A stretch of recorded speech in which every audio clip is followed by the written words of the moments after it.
Pamiarsa usan banjir saneni Benin Bali terpenggerau sasideres sanenenten janten ngawinan sarana upekara sekadi busung mewah kepanggih. Pikobat enucap ngawinan panincapan harga sarana upekara napi malih nyangre rainan tumpuk landep.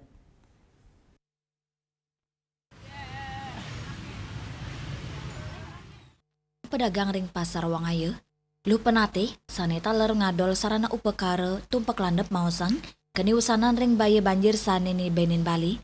Kanan inucap ngawinang mewahnya ni ipun ngererah lakaran Banten sekadi busung.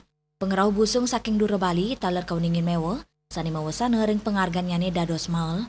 Sekadi ring sarana upekara tumpak landep, asiki lamak sani ketanyane madol kali tali rupiah, mangkin incap dados 5 tali rupiah, tamiang 4 kantos 5 tali rupiah, gantungan 5 tali apasang. Raris Banten tumpak landep kadol antuk arga pitu kantos kutus tali rupiah.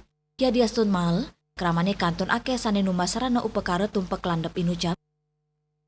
Ini Pak Bu, ini apa namanya? Ini emas kita dari banjir itu bahannya sulit, 5.000. Kita jualnya juga sulit. Gimana ya, kedampak banjirnya memang luar biasa ini nih. Untuk harganya seperti apa Bu? Ada Harganya peningkatan? naik, barang tidak ada. Tidak ada barang. Tidak ada barang karena banjir. Untuk lama berapa satu Bu? Lama sekarang yang dulu 2.000, sekarang 5.000. Tidak ada barang juga. Kalau ini tapi Kamiannya juga 5.000, gantungannya juga 5.000. Kantos arahine nyangre tumpak landep, krama pemekas umat Hindu kantun ake sane metumbasan lakaran Banten, Sukma Bali TV.